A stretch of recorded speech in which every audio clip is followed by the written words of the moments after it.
하나님의 말씀은 히브리서 13장 12절에서 13절의 말씀입니다. 그러므로 예수도 자기 피로써 백성을 거룩히 하려고 성문 밖에서 고난을 받으셨느니라. 그런즉 우리는 그 능력을 지고 영문 밖으로 그에게 나아가자. 아멘. 할렐루야. 서로에게 평강의 복을 기원하는 마음으로 샬롬, 서로를 축복하시고 인사 나누시기 바랍니다. 샬롬. 샬롬. 오늘도 주일 예배 잘 나오셨습니다. 우리가 지금 사순절을 지나고 있습니다. 사순절 때 꼭 봐야 할 성경의 한 책이 있습니다. 뭘까요? 제가 드리는 질문은 항상 맥락에 힌트가 들어 있습니다. 바로 히브리서를 봐야 하죠. 히브리서의 메시지는 세 가지로 요약됩니다. 첫째로 예수를 바라보자 하는 것입니다. 믿음이 주요 또 온전케 하시는 이인 예수를 바라보자. 예수님은 우리 믿음의 개척자시요 완성자이시죠. 그래서 예수를 바라보자. 두 번째 메시지는 예수를 깊이 생각하라 하는 메시지입니다. 우리 믿는 돌이 사도시며 대제사장이신 예수를 깊이 생각하라. 우리 믿는 도리가 있잖아요. 그 믿는 돌이 사도 겸 대제사장이 예수라는 거죠. 사도로서 예수님은 하나님에게서부터 우리에게로 다가와 하늘의 뜻을 전하셨습니다. 대제사장으로서 예수님은 우리에게서부터 하나님 앞으로 나아가서 우리를 위하여 기도하시죠. 지금도 기도하고 계십니다. 예수는 영원히 계심으로 그 제사직분도 갈리지 아니하나니 그러므로 자기를 힘입어 하나님 앞에 나오는 자들을 온전히 구원하실 수 있으니 이는 그가 항상 살아서 저희를 위하여 간구하심이니라. 그 예수를 깊이 생각하라. 히브리서의 세 번째 메시지는 예수에게 나아가자라는 오늘 본 말씀의 메시지입니다. 그런즉 우리는 능력을 지고 영문 밖으로 그에게 나아가자. 예수에게 나아가자.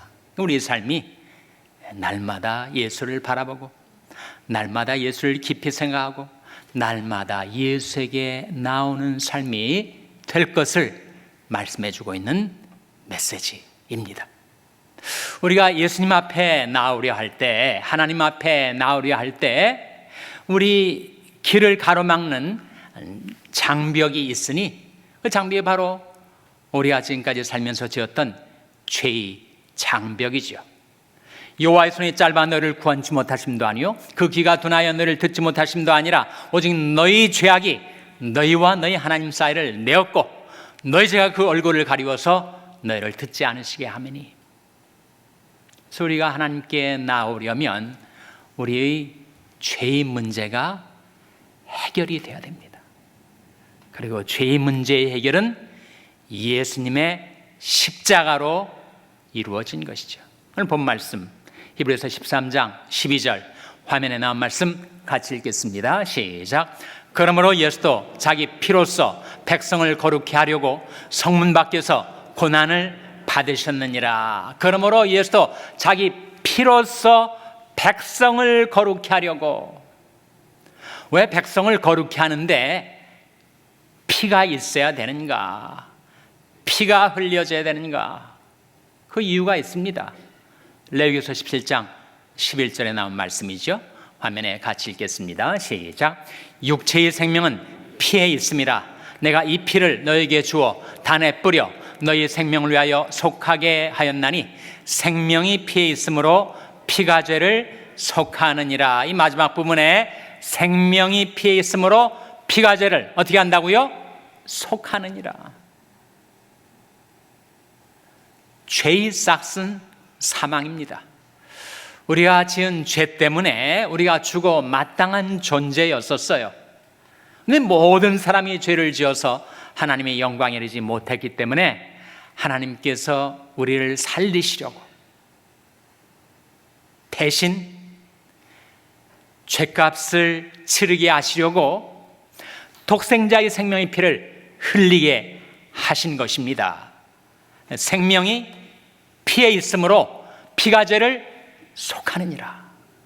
내 죄값을 예수님께서 흘리신 피로써 대신 지불하게 하신 거죠. 그것이 하나님의 사랑 아닙니까? 우리가 아직 죄인 되었을 때 그리스도께서 우리를 위하여 죽으심으로 하나님께서 우리에게 대한 자기 사랑을 확증하셨느니라. 율법에 나온 말씀인데 모든 것은 피로써 정결케 됩니다. 피 흘림이 없으면 사함이 없어요. 우리가 죄 용서를 받으려면 피가 흘려져야 된다. 율법에 나온 말씀이에요. 히브리서 9장 22절 화면에 같이 읽겠습니다. 시작. 율법을 조차 거의 모든 물건이 피로써 정결케 되나니 피 흘림이 없은즉 사함이 없느니라. 피 흘림이 없은즉 사함이 없어요. 십자가에서 예수의 피 흘림이 있었기에 우리가 죄 사함 받을 수 있는 길이 열린 것입니다. 구약 시대에는 1년에 한 차례 욤키프르라고 하는 대속죄일에 대제사장이 염소와 송아지 피를 가지고 성소에서 지성소로 들어갔어요. 성막이든지 성전이든지 두 부분으로 나눠져 있는데 앞부분에 성소가 있고 그 다음에 지성소가 있습니다. 그리고 성소와 지성소에는 휘장이 내려져 있었어요. 그래서 염소와 송아지 피를 가지고 휘장을 열고 지성소에 들어갔었습니다. 근데 이것은 유효기간이 1년이에요. 1년이 지나면 또다시 욤키프르에 대제사장이 염소와 송아지 피를 가지고 들어갔어야 했습니다.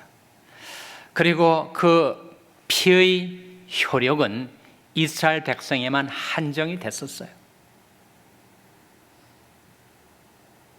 그러나 이제 하나님께서 이스라엘 백성들만이 아닌 온 세상 사람들, 그리고 1년만이 아닌 영원한 효력이 있는 속죄 제사를 하나님이 준비하신 거죠.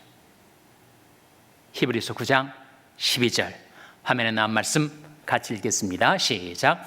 염소와 송아지 피로 아니하고 오직 자기 피로 영원한 속죄를 이루사 단번에 성소에 들어가셨느니라. 염소와 송아지 피로 아니하고 오직 자기 피로 영원한 속죄를 이루셨다. 예수님이 흘리신 피는 영원한 속죄를 이루신 것, 이스라엘 백성들만이 아닌 온 세상 사람들의 죄를 대속하는 영원한 속죄. 그래서 예수님께서 단번에 그리고 영원히 지성소에 들어가신 것입니다. 우리를 거룩해 하시려고. 히브리서 10장 10절 화면에 나온 말씀 같이 읽겠습니다. 시작. 이 뜻을 조차 예수 그리스도의 몸을 단번에 들이심으로 말미암아 우리가 거룩함을 얻었노라. 이 뜻을 조차 예수 그리스도의 몸을 단번에 들이심으로 말미암아 어디에다 들이신 거예요? 십자가 위에다가 들이심으로 말미암아 우리가 거룩함을 얻었노라. 여러분, 우리 속에 내가 포함이 되는 거죠. 그래서 영원한 속죄를 이루신 주님께서 단번에 영원히 once and for all 하나님 앞에 나아가심으로써 우리가 거룩함을 얻게 된 것입니다. 우리 그 많던, 머리털보다 더 많던 그 수많은 죄악들을 단번에 도말해 놓으신 거예요. 내가 내 허물을 빽빽한 구름에 사라진같이 내 죄를 안개에 사라진같이 도말하였으니 너는 내게로 돌아오라. 내가 너를 구속하였음이니라. 예수님께서 십자가에 못 박히셔서 죽으실 때 그 순간에, 예수님이 죽는 그 순간에 그 성전 안에 있었던 휘장이 위로부터 아래로 찢어져 열리게 되었습니다. 아래로부터 위가 아니에요. 사람들이 찢은 것이 아니라 하나님이 성소와 제성소 사이 휘장을 위로부터 찢어 열으신 겁니다. 그래서 히브리서에 그런 말씀이 있어요. 그러므로 형제들아, 우리가 예수의 피를 힘입어 성소에 들어갈 담력을 얻었나니 이 길은 휘장 가운데 열어놓으신 새롭고 산 길이요 휘장은 곧 저희 육체니라. 휘장이 예수님이 육체라는 거예요. 그래서 예수님이 십자가상에서 몸이 찢겨 죽으셨을 때 휘장이 찢겨져 열리게 되었고, 그것이 우리 하나님께로 나아갈 수 있는 새롭고 산 길이라 하신 말씀이죠. 여러분, 우리가 어렸을 때, 제가 국민학교 다닐 때 그 시대의 영웅은 강제구 소령이었습니다. 제가 알아보니까 1937년생이시더라고요. 연배가 비슷한 분들이 여기 많이 계실 텐데, 서울고등학교를 졸업하시고 육사에 입학을 했습니다. 그리고 육사를 졸업함과 동시에 임관을 한 것이 1960년, 거의 나이 23살 때. 군대에서 한 5년간 근무를 해서 대위가 됐습니다. 중대장. 그때 1965년 무렵에 한참 월남 파병이 이루어졌습니다. 그래서 그분이 맹호부대 소속이 됐어요. 맹호부대 중대장이었는데, 이제 파병 준비를 훈련을 시키면서 이 수류탄 투척 훈련을 중대원들에게 시켰는데, 막 군에 처음 입대한 이등병이 너무 긴장이 돼가지고 수류탄을 앞으로 던져야 되는데 그걸 뒤로 떨어뜨린 거예요. 그 순간 이 강제구 대위가 자기 몸을 날려서 수류탄 위에 엎어졌습니다. 수류탄이 폭발하면서 그의 몸이 산산조각 산화가 되었죠. 자기 죽음으로 많은 사람을 살렸습니다. 1965년 사건, 그의 나이 28살 때 그렇게 산화되었습니다. 많은 사람들을 파멸케 할 그 세상의 죄가 터지려 할 때 예수님께서 몸을 날려 그 죄를 덮으시고 자기 몸이 찢겨져 산화될 때 자기 희생으로서 많은 사람을 살렸던 것이죠.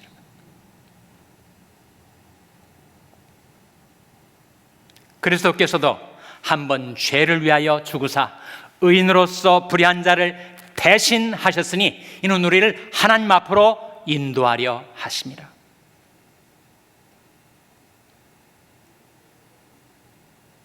사랑은 여기 있으니 우리가 하나님을 사랑하는 것이 아니요 오직 하나님이 우리를 사랑하사 우리 죄를 위하여 화목제로 그 아들을 보내셨음이니라. 이 예수를 하나님이 그의 피로 인하여 믿음으로 말미암는 화목제물로 세우셨으니, 그래서 우리가 예수님이 십자가에 설리신 예수님의 피로 우리가 하나님 앞에 나갈 수가 있게 된 것입니다. 그리스도께서 한 번 죄를 위하여 죽으사 의인으로서 불의한 자를 대신하셨으니 이는 우리를 하나님 앞으로 인도하려 하심이라. 그래서 우리가 예수에게 나올 수 있게 되었습니다. 하나님께로 나올 수 있게 되었어요. 그런데 우리가 예수에게로 나오려 할 때 한 가지 문제가 있는데, 그것은 내 욕심과 고집이 자꾸 예수에게로 하나님께로 나가는 내 발꿈치를 발목을 잡고 뒤에서 늘어진다는 거예요. 그래서 그것을 끊어내야 됩니다. 그 욕망과 자기 고집에 대해서 노라고 하는 자기 부인이 있어야 하죠. 예수님이 십자가로 하나님 앞에 나갈 길을 열어주신 것처럼 우리도 자기 십자가를 지고 주님 앞에 나아가야 합니다. 그래서 오늘 본 말씀 히브리서 13장 13절에 보시면 화면에 같이 읽겠습니다. 시작. 그런즉 우리는 그 능력을 지고 영문 밖으로 그에게 나아가자. 그런즉 우리는 그 능력을 지고 십자가를 지고 영문 밖으로 그에게 나아가자. 예수에게 나아가자. 예수에게 나아가려면 자기를 부인하고 자기 십자가를 져야 합니다. 누가복음 9장 23절 화면에 같이 읽겠습니다. 시작. 또 무리에게 이르시되 아무든지 나를 따라 오려거든 자기를 부인하고 날마다 제 십자가를 지고 나를 좇을 것이니라. 아무든지 나를 따라오려거든 자기를 부인하고 자기 욕망, 자기 고집 그것을 부인하고 날마다 자기 십자가를 지고 예수님이 우리를 위하여 십자가를 지었던 것처럼 우리도 자기 십자가를 지고 주님을 좇아야 한다는 말씀이죠. 우리 성경에서 귀중한 약속들을 발견하게 되는데 우리가 하나님을 섬기면 하나님께서 우리 먹고 마시는 양식감물에 복을 내려주시고 우리가 병들었을 때에도 우리 몸에 튼튼 병을 제해주시겠다 그런 말씀이 있지 않습니까? 너희 하나님 여호와를 섬기라 그리하면 여호와가 너희 양식감물에 복을 내리고 너희 중에 병을 제하리니. 내 하나님을 섬긴다는 것이 무엇인가? 예수님을 섬긴다는 것이 무엇인가? 예수님을 섬긴다는 것은 예수님을 따른다는 것이라고 우리에게 가르쳐 주십니다. 예수님을 따르다 보니 예수님 계신 그곳에 나도 있게 되는 것이 주님을 섬기는 도다 라고 요한복음 12장 26절에서 가르쳐주고 계시죠. 화면에 나온 말씀 같이 읽겠습니다. 시작. 사람이 나를 섬기려면 나를 따르라. 나 있는 곳에 나를 섬기는 자도 거기 있으리니 사람이 나를 섬기면 내 아버지께서 저를 귀 여기시리라. 사람이 나를 섬기려면 나를 따르라. 나 있는 곳에 나를 섬기는 자도 거기 있으리니 사람이 나를 섬기면 내 아버지께서 저를 귀 여기시리라. 우리가 주님을 섬기고 주님을 따르고 주님 계신 곳에 나도 있게 되면 하나님 아버지께서 우리를 귀히 여겨 주신다는 말씀이죠. 뿐만 아니라 우리 한 사람 한 사람을 산돌, 리빙스톤처럼 삼으셔서 우리가 모일 때 그것이 신령한 집, 교회로 세워지게 해 주십니다. 그 앞서 예수님이 리빙스톤이시기 때문에 예수님이 산돌이세요. 예수님은 사람들에게는 버림을 받으셨습니다. 그러나 하나님께는 택하심을 입으셨죠. 베드로전서 2장 4절 5절 화면에 나온 말씀 같이 읽겠습니다. 시작. 사람에게는 버림바가 되었으나 하나님께는 택하심을 입은 보배로운 산돌이신 예수에게 나와 너희도 산돌같이 신령한 집으로 세워지고 예수 그리스도로 말미암아 하나님이 기쁘게 받으실 신령한 제사를 드릴 거룩한 제사장이 될지니라. 사람에게는 버림받으셨어요. 하나님께는 택하심을 입으신 보배로운 산돌이신 Precious Living Stone 이신 예수에게 나와 너희도 산돌같이 신령한 집으로 세워지고, 신령한 집이 바로 교회 아닙니까? 그리고 교회 속에 속한 저와 여러분 한 사람 한 사람은 거룩한 제사장들이에요. 제사장은 무엇을 하는 사람들이냐? 하나님 앞에 신령한 제사를 드리는 사람들이지요. 우리가 드리는 제사를 하나님이 받으시는 이유는 예수 그리스도로 말미암아, 예수 그리스도로 말미암아 신령한 제사를 드릴 거룩한 제사장이 될지니라. 그때 신령한 제사가 뭘까요? 신령한 제사가 바로 신령한 예배 아닙니까?